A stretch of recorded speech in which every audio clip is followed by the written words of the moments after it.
I love when I get to have guests on my show because a lot of times just me talking to you about various topics on grandparenthood, but I actually get to talk to someone who wrote a book. I was telling this, I was kind of alluding to this to him before he came on. The reason why I'm so glad to showcase this book because it features a grandfather. In society, I was reading something yesterday that literally mentioned grandmothers and grandparents, but never says the word grandpa or grandfather in it. And I'm just like, I'm so over this. I'm so over it. But anyway, my guest, what's about all that on here? My guest is a grandfather from Youngstown, Ohio, and he has been an influential real estate investor, developer, and attorney for years. I'm not gonna say the ages for years in Northeast Ohio, and he has a thing called dcgiftsonline.com there, but he also has a book called Lucas and Emily's Food Bank Adventure. Show the book, Dave, because I think I won't be able to see mine that good. There we go. And it's written by him, illustrated by Bonnie Lemaire. And we're going to talk about the book, what it is, and why I like it. Dave Grunenwald, is your name correct? Close enough. How is that? Tell me how to say last name. Grunenwald. Grunenwald. Okay, there's the other spell. Of course, the other pronunciation. Yes, Grunenwald. I like that. How are you, sir? I'm great. It's cooling off here in Ohio, so Well, you know, in I, Ohio you can have 4 seasons in one day. So I mean, I that's that's true. it's true. It's true. No, it's true. It's No, I'm true. telling the truth. I'm telling you, it is there. I love Ohio. I'm saying, yeah, you have to dress in layers. Yes, Yeah, there yeah. sometimes. Sometimes I love Ohio. So one of the things I wanted to I really tell you why I like it because the main guy is a grandpa in the book, and so I have to ask just the first most obvious question on earth: was that on purpose because you're a grandfather? Oh, for sure. For sure. I come from a big family. I have I don't know, 57 nieces and nephews and great nieces and nephews. Lots of cousins, and but I only have two grandkids, two Oh my god, boys. how funny! They're soon to be 3 and 8. The 8-year-old is gonna, he's gonna be taller than me. I think by the time he's 10, at the rate he's going. And I knew how to be a dad. I knew how to be a cousin and uncle, but I didn't know how to be a grandfather. And I spent a little time reading about being a grandfather. What did that mean? What do you do? You see the old stories about how, you're supposed to spoil the grandkids. That's all you do. But I wanted to kind of make a checklist for myself. Well, the checklist is what inspired what's called the grandparent merit There you go. badges. Yes, I know that too. Yes. And because I didn't want to just go visit, I just want to go visit with him every day. I actually take my grandson to breakfast every Friday. I took him this morning because I got a commitment tomorrow, but and we talk a lot. We do all sorts of things together. But the checklist was good, but I wanted to give it some personality. That's why I wrote the Lucas and Emily series. The food bank book is the sixth of the series. And I decided after the first five, the animal adventure, the dog adventure, cooking, that sort of thing, that I wanted to kind of take a a philanthropic bent. And that's why we moved in the direction of the food bank adventure. And it's about kids visiting a food bank. So And give back to the community, which we should instill that in our kids because you should always give back to your community. I mean, that's just something I was taught. that's for sure. Yeah, wherever you live, you pour back in. Yeah. Yeah, so I like that. Okay, so I'm gonna start there. So I saw a post yesterday that was saying that grandkids who have grandparents in their lives, it's more than just they're nice to visit with. They actually help define a child's life. Obviously, I They had do. grandparents. It's very true. I'm a long distance grandparent. It's a little harder for me now. I have 5 grandchildren.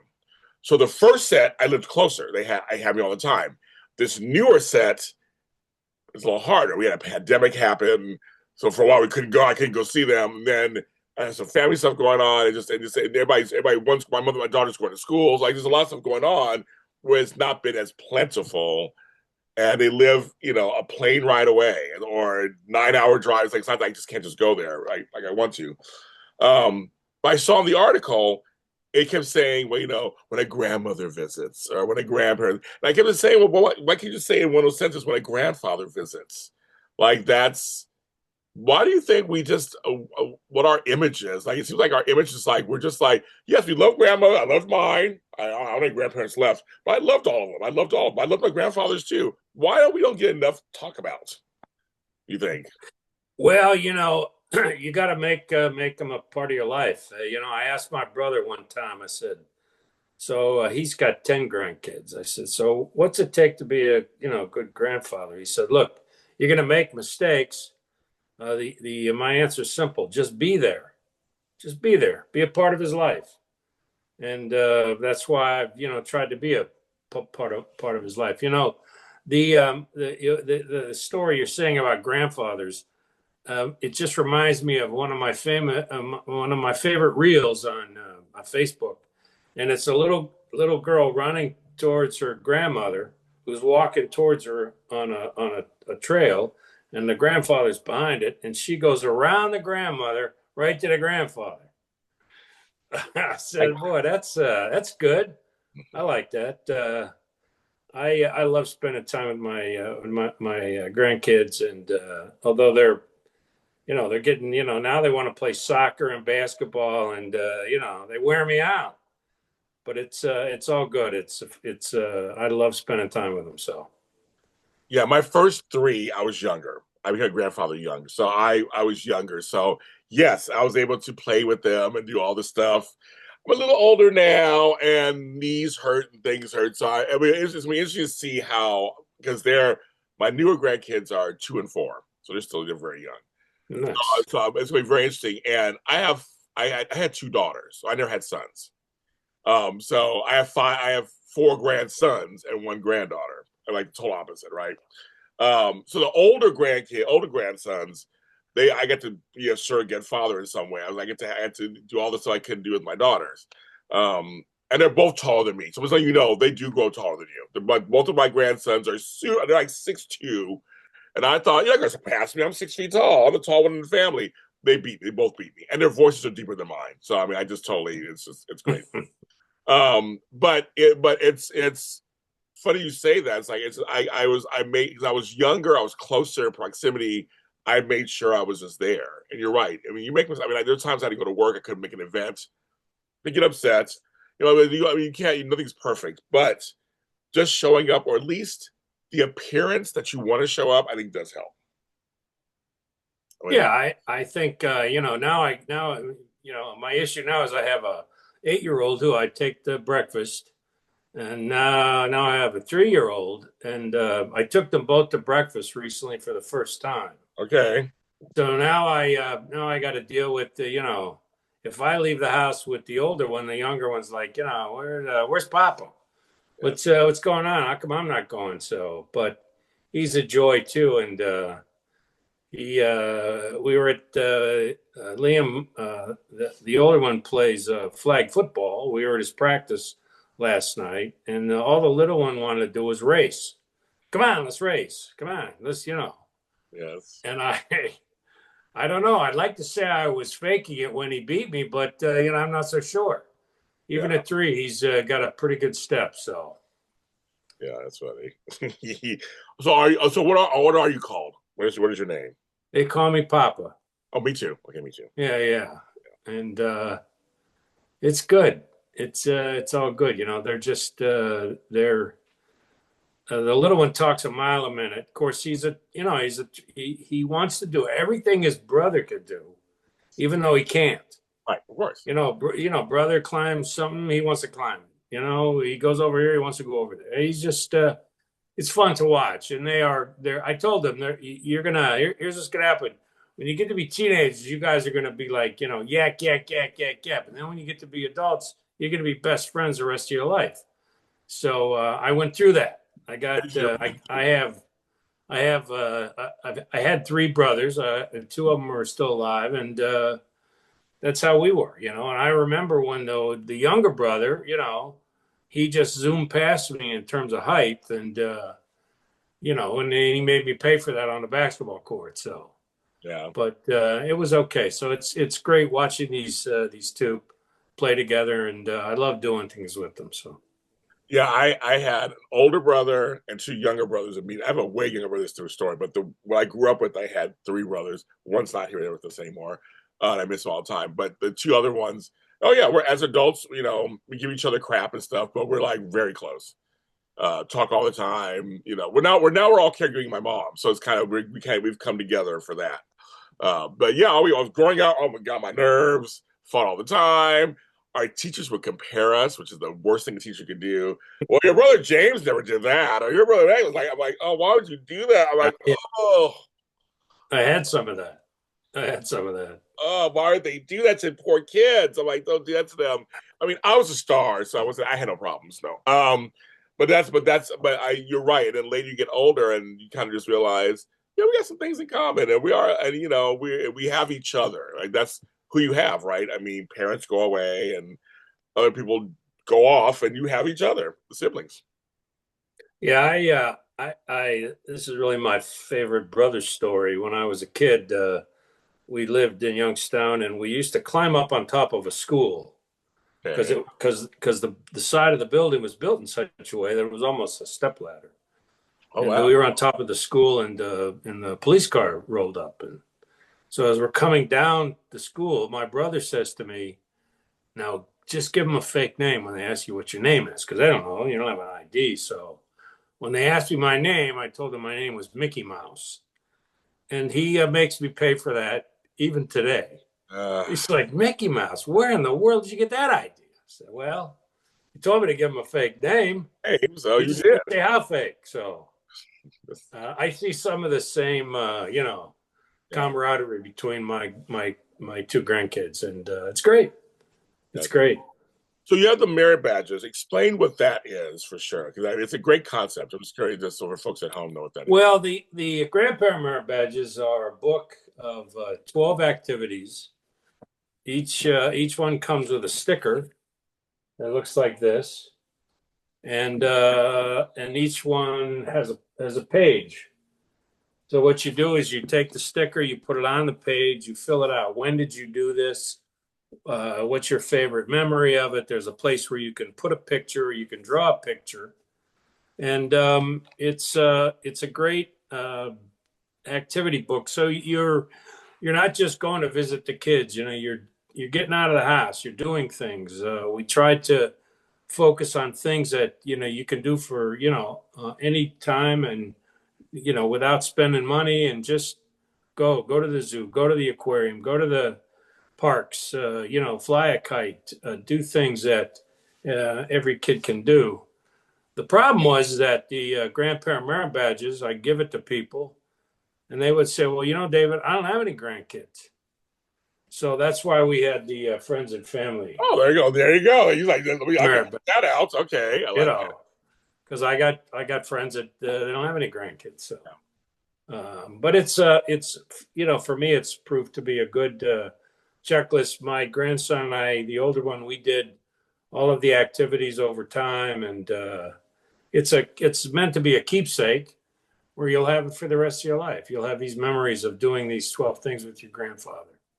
I Yeah, think that's such God, what a brilliant idea. Because what you did is you get a keepsake memory. It's also customizable. You have the things with it is. aunts, uncles, cousins. You said, It is. I mean, so custom. That's just so smart. But for the grandparent thing, you're saying here we're going to build a bond together. We're going to build a bond doing these things, and then you get to have this the rest of your life. So when God forbid I'm gone before you'll still have this left over afterwards. I love that. I love that. I just love that idea. Yeah, it's I think, and I when I give it to people and they use it, they that's how they feel. They're Yeah. like, "Oh, wow, I never." It's just simple things, you know. We live near parks, and the kids like going down to the park, and they now have a dog, which is a new Okay. addition to the family. I'm not a dog person, Oh, but okay. they now have a dog. I got two cats. They're easy, you know. Yes. Yeah. But so they're out, they're training the dog and walking the dog, and it's just great just to get out and do that sort of thing. So, Yeah. uh, I think it's just it's. Did you have grandparents? Did you have grandfathers? I have a little bit of memory from my grandparents. They both died when I was young. Oh, okay. My father died when I was 5, Oh, okay. and so but I have some memory of my grandparents. Mostly from pictures. I see old pictures. In fact, when I was younger, my kids were in college. My father took a lot of video pictures when I was a kid. Okay. 8 millimeter camera, Yeah. Yeah. and I eventually got those onto some website, and I made a movie out of it that featured my aunts and uncles and my grandparents. Wow. Okay. The kids put music to it. After a while, my daughter said, "Dad, would you just leave? Just go. We're going to take care of this. We know how to do this now, and we'll add the music." Yeah. Yeah. And it was great because I think it is important to have keepsakes, things that remind you of where you came from, who your parents are, who your grandparents are. It's important, and I welcome that. Well, us doing this. This is something that we left behind. I mean, nothing goes away on the internet. I mean, we both could go, but it'll be out there somewhere. Someone will have it somewhere. Like it's one of those things where I didn't realize that until I started doing this show about 3 years ago. When someone's telling me, well, James, what you're doing is you're creating a legacy for your grandkids. They'd be able to, because for me, I have to go through the photo albums and find pictures. Here, they just go on YouTube or go on Instagram, and they say, there's Papa Jamie. Like there he was in his glory, as himself. They get to see it, and my grandkids. I mean, I guess for half their lives, that's why Scott says business. It was in a halfway point. So half the older ones, half their lives, I was doing this. The younger ones, I've always been online for them.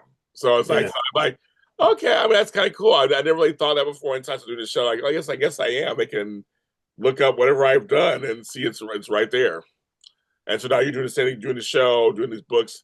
That's you're doing the same thing. You're saying, oh, my grandfather wrote this book series, and my grandfather, and I love that.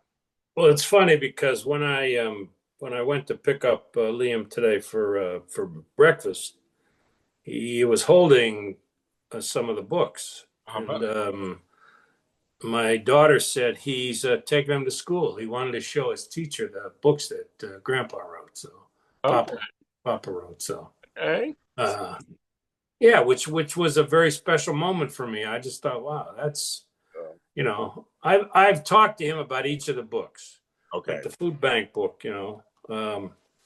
Somehow it came up in conversation that there were kids at school that needed lunches, and the school provided them, and we got to talking a little bit about that. And then he and I went to a food bank, a local food bank.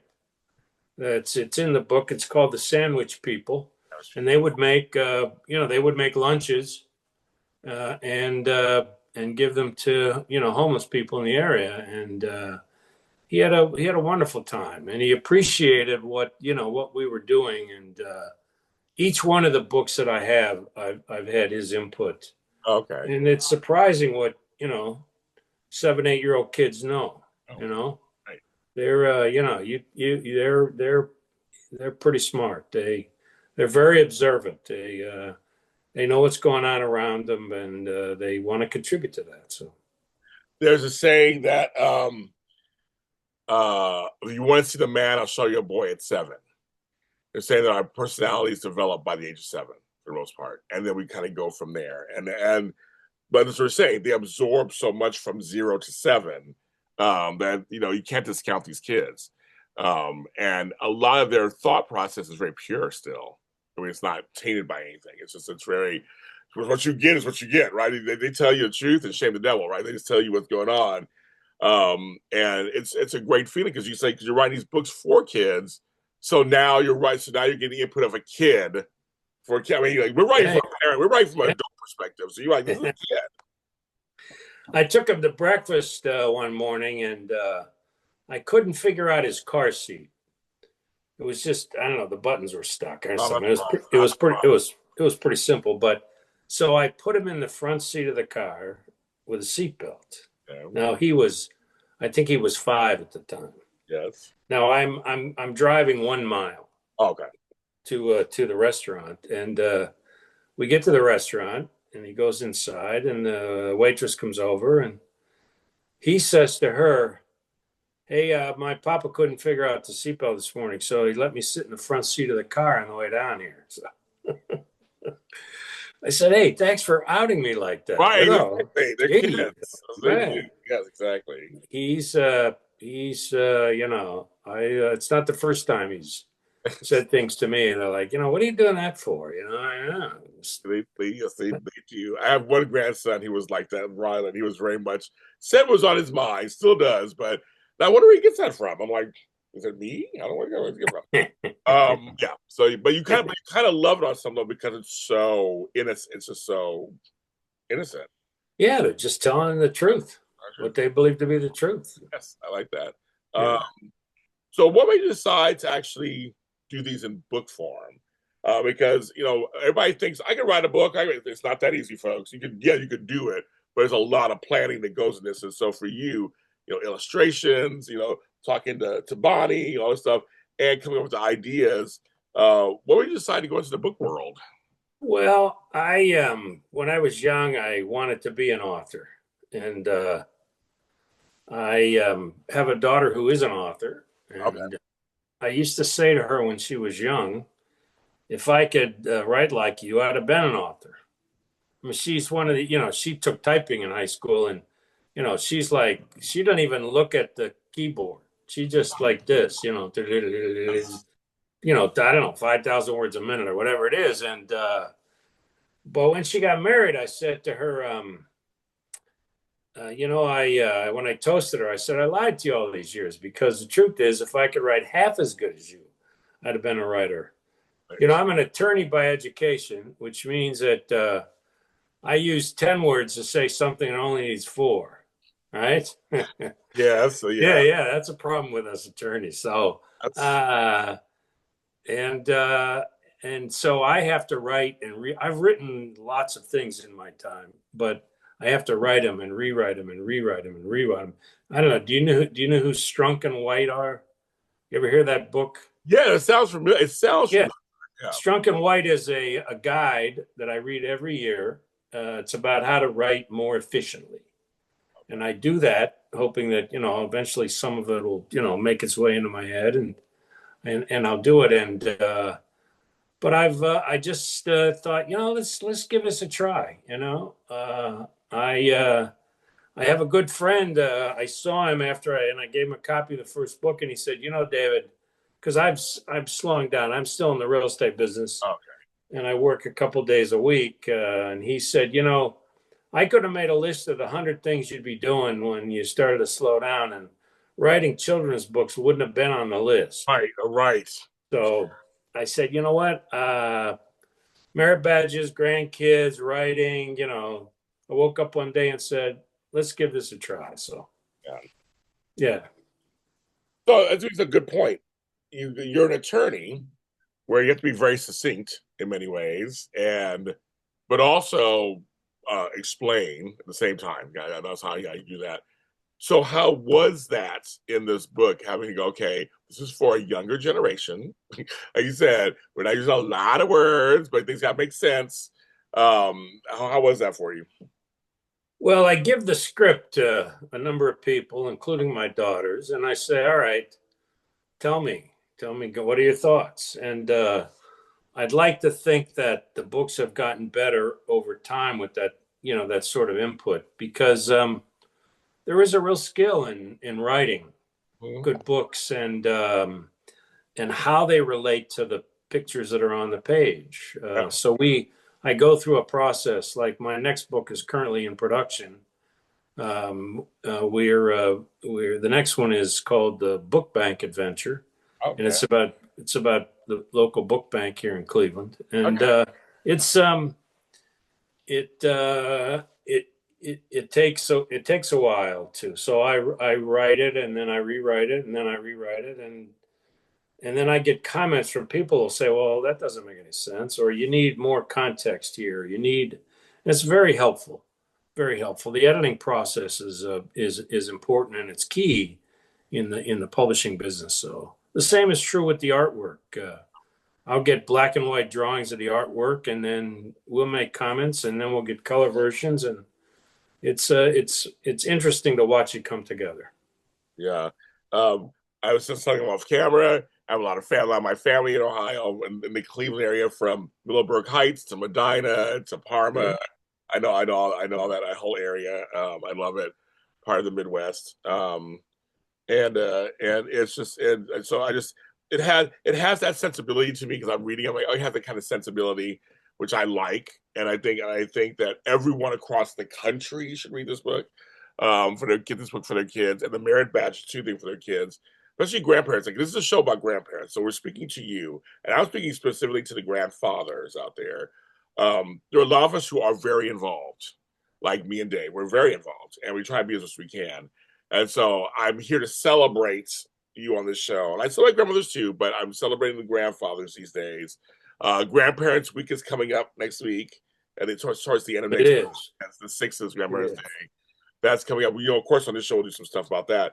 But this book, I said again, and this book for Lucas and Emily's Food Bank Adventure, Grandpa is front and center, and leads the way. And I just think so. If you're looking for something like that, I think it's just. I know it sounds so like representation matters. I mean, it's kind of fun. Use it for other things. But like for me, this is important. I think everybody loves a grandmother. We all do. We all love them. But I'm like, people like grandfathers too, and we can make a difference. And so if you're not that involved, or you're thinking, should I get more involved? Get more involved if you can. If you're allowed to and stuff, you can. I think we have a lot to offer also. We do. We have a lot to offer, I think. I agree. Right. I agree. I mean, I think on Grandparents' Day, it is the grandmother that she gets the most Yeah, attention. she's supposed to attention. It's fine. I But, know. I get it. but I think we do have, a lot to offer. And as I said, just being a part of my, grandson's life is just, it's a joy. I mean, I learn things from him every day, and it's just fun to watch them grow. They just started school last week, so the first day of school was a Oh big yeah. thing. And my Yes. daughter was sharing pictures her mother took when she was going to second Oh, grade, okay. and what that looked like compared to Yeah. pictures today. So Oh, they're, it is great. that's great, folks. So Dave Grunenwald has a bunch of books and book series and merit badges. So where should they go to find your books? Where should they start if they're like, Well, the best place to go is to the website. It's called grandparentmeritbadges.com. There's also a Facebook page, Grandparent Merit Badges, and that will take you everywhere to the merit badge books that are out, the story books that are out. We have a press section. I'm assuming that when this is we're doing here now, we'll get a link and put it up there so people can see it and just understand how important it is to be a grandparent. And as we like to say, disconnect from the digital. These are great when it comes to communicating with people. FaceTime is marvelous. I mean, being able to talk to people who live across the country, but this shouldn't be your world. Your world's out here, with the real people in your life, and hang up the phone and hang with your kids, hang with your grandkids, hang with your grandparents. That's what it's about. I think that has a more enriching, impact on young people's lives. I agree with that completely, Dave. I always say that sending video stuff is fine. It's just a tool to keep us engaged in between visits. I mean, it's like the visits are still the thing. these are all just stuff added extras if you don't live near each other for as long distance grandparents. But other than that, and for me, my visits to my long distance grandparents are still resonating with me today. I mean, my trips to New York, my trips to where they still resonate. They stay with me. So I agree with you completely with that. It's like you just have to, and no one's telling you how to do it. It's just show up.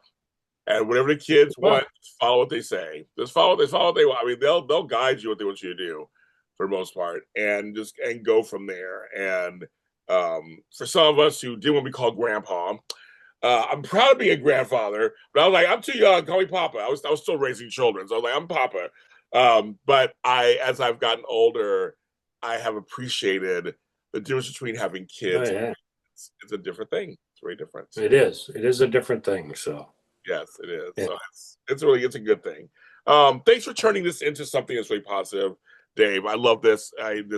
Again, show the book one more time. Lucas and Emily's Food Bank Adventure. And Emily's show the other book too now. The merit badges. Grandparent merit badges. There you go. And I will put that in the description where to go first to find him. I always say this, I always offer this to you. If you're just too afraid to go there, you can't handle the internet, come to me. I'll connect you guys somehow and we'll work that out too. And I know everybody has problems with the internet sometimes. Because we have an older crowd listens to this show sometimes. So we're here to get the stuff to you. We want to connect you. That's the whole point. Well, good. Well, I'm part of that older crowd, so that's okay. I'm part of. I mean, I'm part of the older crowd too, and the kids teach me a lot. I'm like, help Grandpa with this, and they'll fix it for me. So I mean, I just look young, but no, I'm old too. These folks, and I appreciate the younger generations all the time. I surround myself so they can help me out with all the technology and everything. For sure. Dave, I can't. So believe me, I turn to my son-in-law a great deal and say, "How do I do this?" I cuss at stuff, and I'm like, "Okay, can you take over, please?" I'm just cussing at it. It's not really changing anything. I mean, Dave, I don't know what happens. You cuss at a machine. Why doesn't it change and do what it's supposed to do? I don't know what happens. So he's Dave Grunenwald. I am James Lott, Jr. Of course, every Saturday new episodes come out. We're all about the grandparent experience and journey here. So you can check out all our older episodes. They're audio and video. So the audio is on every streaming service. I'm telling you, every streaming service platform, from iHeartRadio to Spotify. There's no more Google. Google's gone for podcasts. That's gone. But it's Audible. I bet that's new. That's Audible. It's not just Amazon, it's Audible. Amazon, Google, Deezer, it's all over the place. And then, of course, the videos are on the granddaddy of them all, YouTube. Everyone's going to YouTube right now. YouTube's doing better work than streaming these days. Getting bigger audience. So check out JLJ Media on YouTube. You'll find, we have a playlist for these shows. It's really, I'm a grandparent, because really, he's a grandparent. Really, I'm a grandparent. And I want to thank you for joining us. And we'll see you next Saturday with another. You're welcome. All right. Thank you.